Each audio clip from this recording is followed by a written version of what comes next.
Yo les gars, on se retrouve pour une nouvelle petite vidéo anecdote. Ça fait hyper longtemps que j'ai pas sorti de vidéo anecdote sur la chaîne. Je sais pas si vous vous souvenez, mais ça c'est pour les gens, genre je devais avoir quoi, une trentaine d'abonnés maximum au début. Et donc j'avais sorti une petite vidéo anecdote. D'ailleurs, on va retrouver la suite. Donc je vous invite à aller la regarder. Bien sûr, elle s'affiche juste ici, la miniature. Bref, on se retrouve pour une nouvelle petite vidéo anecdote. J'espère ce remix d'un ancien format vous plaira. Cette vidéo sera donc composée de 3 anecdotes, 2 anecdotes vraies et une anecdote fausse. On verra, il y a 2 anecdotes qui font peur. Et il y a une anecdote plutôt marrante, plutôt honteuse en fait. Et puis bien sûr, si vous voulez une partie de play, je vous invite à lâcher un petit like, un petit commentaire, à vous abonner. Bien sûr, ça fait toujours plaisir. Et puis on est parti.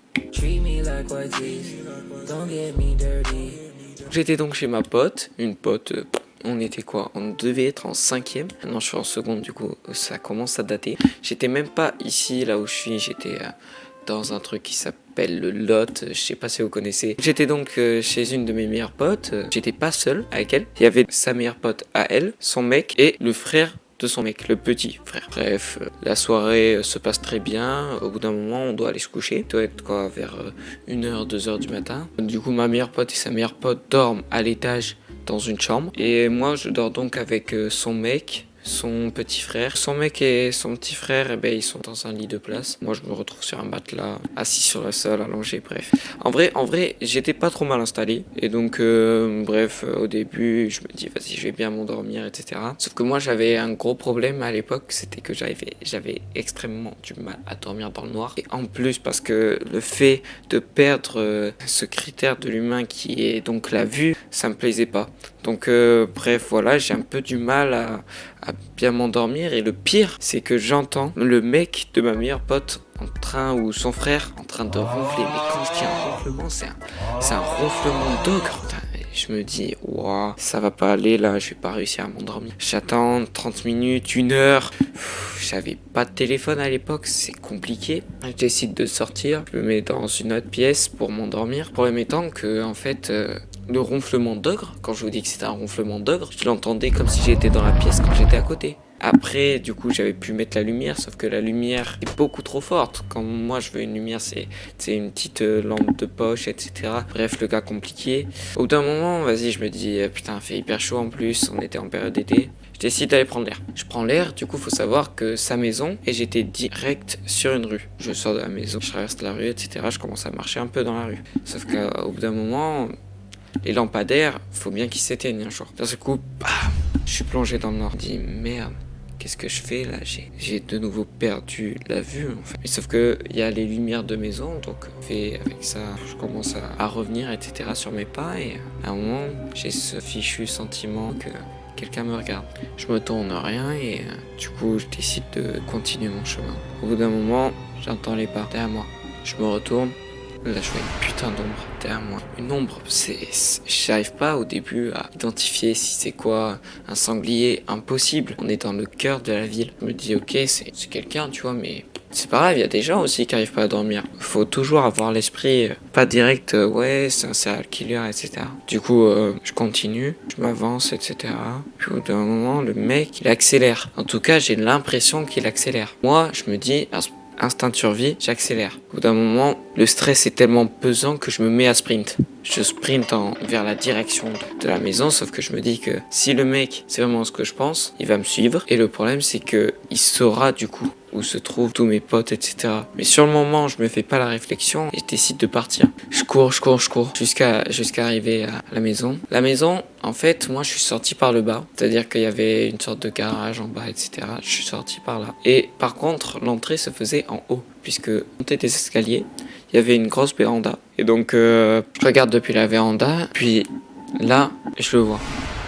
Du coup, ça voulait bien dire qu'il m'avait suivi. Et genre, d'un seul coup, je me mets à stresser, mais genre, je peux pas bouger. Quand je vous dis je peux pas bouger, je suis comme ça, en train de le regarder fixement dans les yeux. Et même si je vois pas ses yeux parce que c'était le soir, et ben, je stresse de fou. C'est une dinguerie, il y a un mec qui m'a poursuivi dans tout le noir.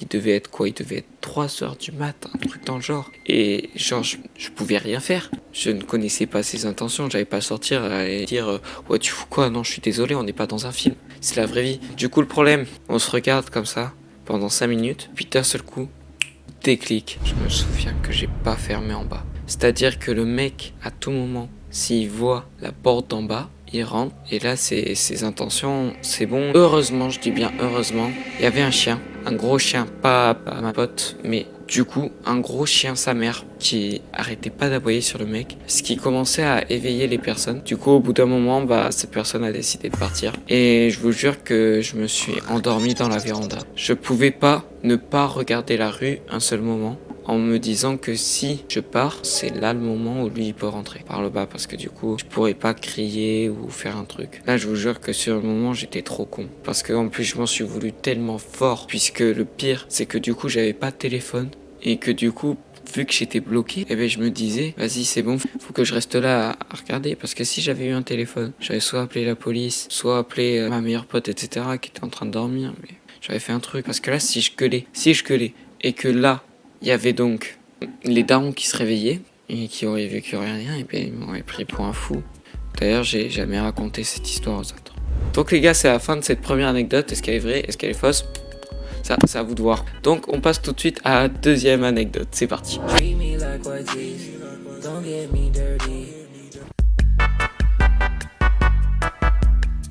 Donc ce qui s'était passé la dernière fois, c'était que j'étais avec 2 personnes, Mathias et Mathis, que j'ai appelé par d'autres prénoms durant la dernière fois. Du coup, ce qu'on avait fait, c'est qu'on avait réinvité une autre personne qui devait être là de base aussi, sauf qu'elle n'avait pas pu venir. Cette fois, c'était Lucas. On avait décidé donc d'y retourner dans ce chemin, avec cette fois pistolet à billes, nerf, lampe, bref. On s'était bien équipé, toujours un petit couteau suisse au cas où, on sait jamais, parce qu'on ne savait pas quelles étaient les intentions de cette personne. Nous rentrions donc dans le chemin de la campagne pour aller voir cette personne et ce chemin pour enquêter en fait. Encore une fois, on avait fait la connerie, on n'avait pas prévenu nos parents. Pour eux, on était juste partis dans la forêt. Même si on perd, nous avait déconseillé de le faire, puisque la dernière fois, c'est lui qui est venu nous sauver en fait, tel un gros goth en fait. Bref. On décide donc de partir dans ce chemin. Je rappelle, ce chemin part de la route. À droite et à gauche, il y a 2 champs, une forêt derrière des champs. Sinon après, c'était que des plaines où on voyait tout. Là en plus, c'était un mauvais temps. Bref, il pleuvait. Il y avait vraiment tout pour aller mal. Du coup, on décide d'y aller. On décide quand même d'y aller avec des bottes cette fois, parce qu'il y avait grosse boue. Bref, on rentre dans le chemin. Au début, rien d'anormal. On décide même de se dire ouais, c'était peut-être notre imagination, peut-être qu'on est devenu fou sur le moment. Peut-être c'était juste un animal aussi, même si on avait clairement vu son visage, et moi ça me hante encore. Mais ça arrive à tout le monde, donc faites gaffe les gars, n'allez pas dans des chemins tout seul, faites de l'urbex, mais avec précaution vraiment, faites très gaffe. Donc on décide d'y rentrer, et là c'est la saison, il y a les vaches, etc.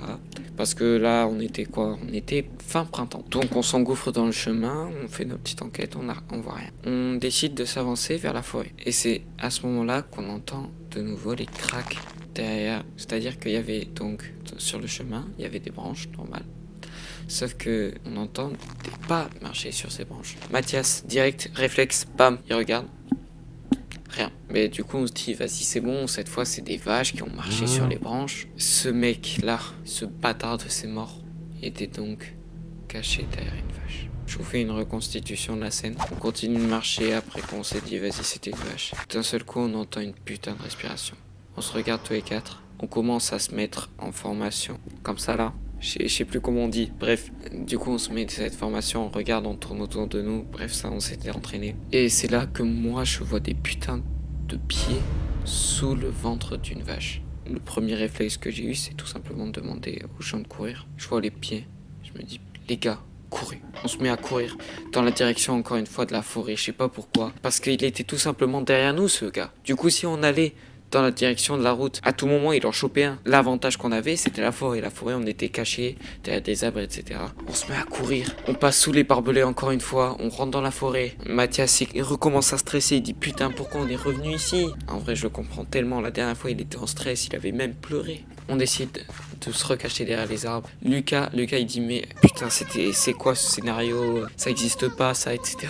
Moi aussi, je commence à stresser de fou. Du coup, ceux qui prennent la situation en main, je suis désolé, mais là, c'était plus moi, les gars, j'en pouvais plus. C'était Mathis et Lucas qui étaient en train de surveiller. Je vous dis ma situation, actuellement, je suis en putain de position latérale de secours. Pour ceux qui ne savent pas ce que c'est...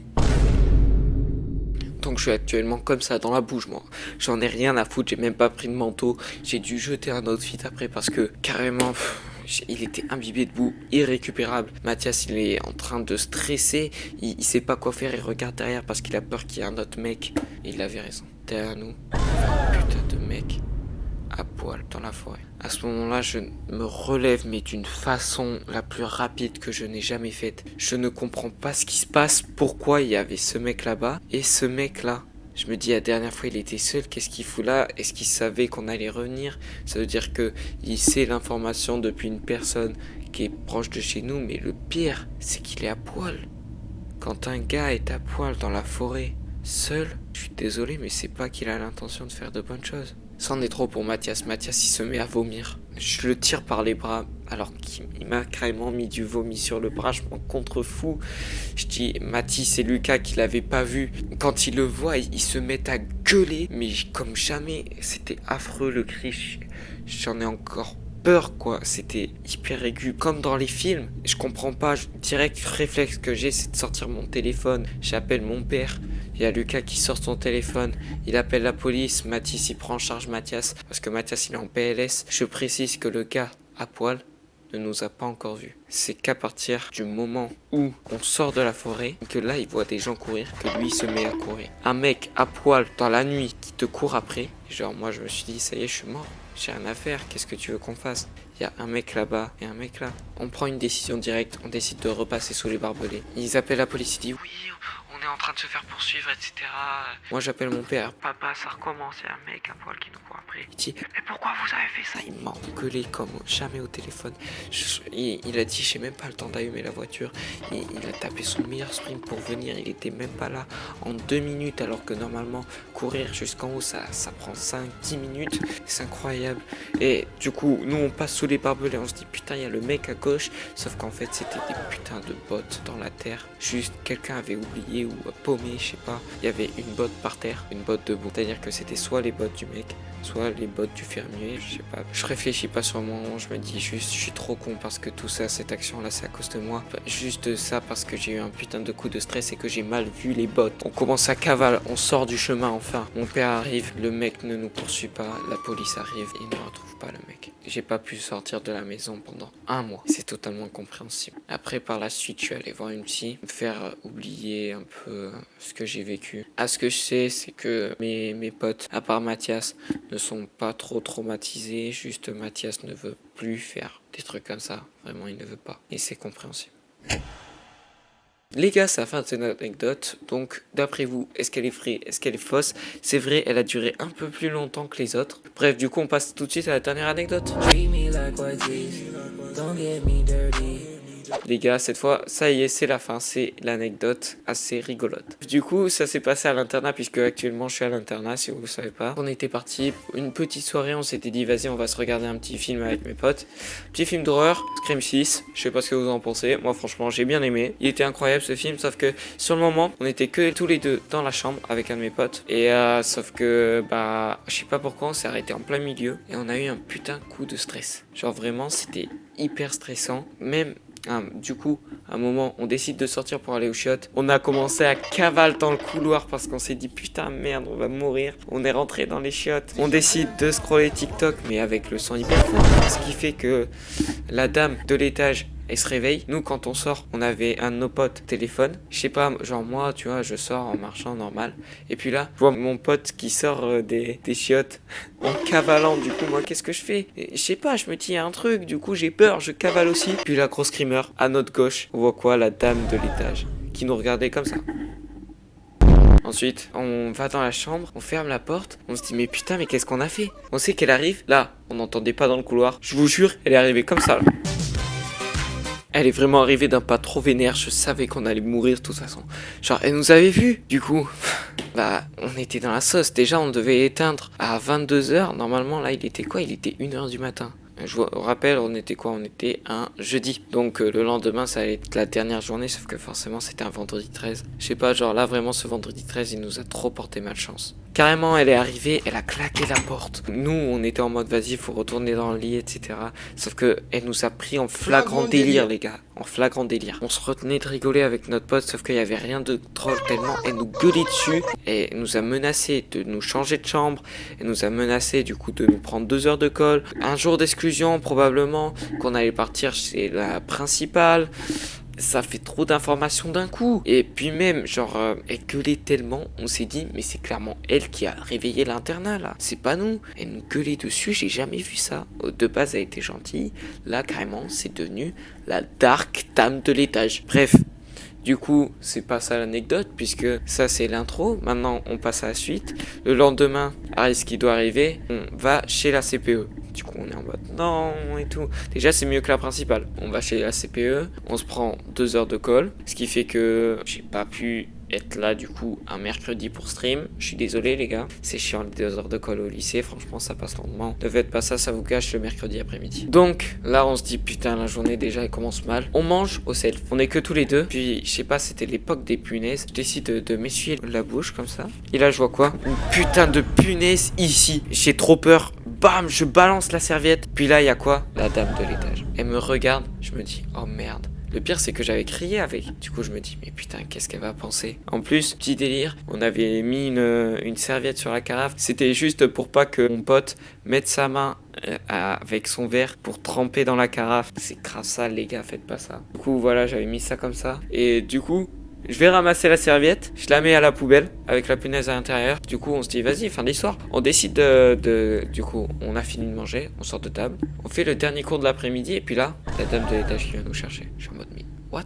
Du coup, je me dis, vas-y, c'est peut-être à cause de ce qu'on avait fait hier soir et du coup, pour mettre les choses au clair. Et elle nous dit, vous savez pourquoi vous êtes là? Moi, je dis, bah, par rapport à ce qu'on a fait ce matin. Quand je dis ce matin, c'était 1h du matin. Et elle nous dit non, pas du tout, vous ne savez pas pourquoi vous êtes là. Mais je me dis mais what the fuck. Du coup elle nous prend, elle nous emmène chez le CPE. Déjà c'était un CPE plus chill parce que nous dans notre lycée on a 2 CPE. Et il nous prend comme ça, exactement comme ça les gars. Bon, les garçons, vous savez pourquoi vous êtes là? Bah non, du coup, je sais pas quoi. Alors dans ce cas, je vais vous lire le rapport qu'a fait la dame de l'étage. Balance de la nourriture, joue avec de la nourriture et mette des serviettes sur les carafes d'eau. Quand j'entends ça, j'ai qu'une seule envie, c'est de me taper une barre. D'ailleurs, je l'ai fait. Mais le pire, c'était que quoi? Pour juste une mal interprétation, je me dis, mais what the fuck? J'ai vraiment dit, mais what the fuck? C'est quoi là? C'est quoi cette histoire? C'est n'importe quoi. Et il nous sort cette phrase, masterclass dans sa tête, mais ça avait aucun sens pour nous. Bon, je vais pas vous mentir, on avait prévu de vous mettre 1 heure de colle, sachant qu'en plus, vous avez déjà pris 2 heures de colle ce matin, ça fait beaucoup là, non? Là, je me mets à stresser et je me dis, on va me mettre 1 heure de colle pour une putain de punaise. C'est n'importe quoi. Du coup, vraiment, il y a mon coloc, il est en train de taper une crise. Il dit, mais non, mais putain, mais vous visez que nous, etc. C'est pas possible, on est persécutés. C'est n'importe quoi. Et du coup, au final, il dit, non, t'inquiète pas, je visais pas que toi. C'est n'importe quoi. Du coup, à la fin, il nous dit cette phrase. Bon, sortez les garçons, on va débattre avec la dame de l'étage. Ils ont donc débattu et à la fin, ils en ont conclu que non, en fait. C'était totalement une mauvaise interprétation. Et du coup, bah, c'est comme ça qu'on a loupé 1 heure de colle à la place de 3 heures. Franchement, déjà, ça fait plaisir. 3 heures de colle, c'est énorme. Attends, on aurait repris de 13h jusqu'à 16h, c'est énorme. Pendant un travail, déjà 2 heures, ça passe hyper lentement, je l'ai déjà dit, mais vraiment. Du coup, les gars, c'est la fin de cette dernière anecdote. Donc, il y avait 3 anecdotes. Il y avait donc la soirée chez ma pote. Il y avait aussi le retour à la campagne. Et pour terminer, il y avait les 3 heures de colle. Du coup, d'après vous, laquelle était la fausse? Je vous laisse réfléchir 5 secondes. c'était tout simplement celle quand on retourne dans le chemin avec la campagne. Dites-moi si vous l'aviez deviné. Franchement, je sais pas si je l'ai bien raconté. Je pense que c'est celle où j'ai le plus eu de bégaiement. C'était aussi la plus longue. Je sais pas comment vous l'avez ressenti. Dites-le moi dans les commentaires. Juste, du coup, dites-moi si vous voulez une partie 2. J'ai plein d'autres anecdotes à vous raconter. J'aime bien ce petit format, me poser devant la cam, etc. Franchement, j'aime bien. Du coup, c'est la fin de cette vidéo. N'hésitez pas à liker, à vous abonner et à mettre un petit commentaire. Ça me ferait énormément plaisir. Rejoignez-nous sur Twitch, dbh-78. En live, du coup, les mercredis, vendredis soirs, samedi et dimanche. Et puis, salut!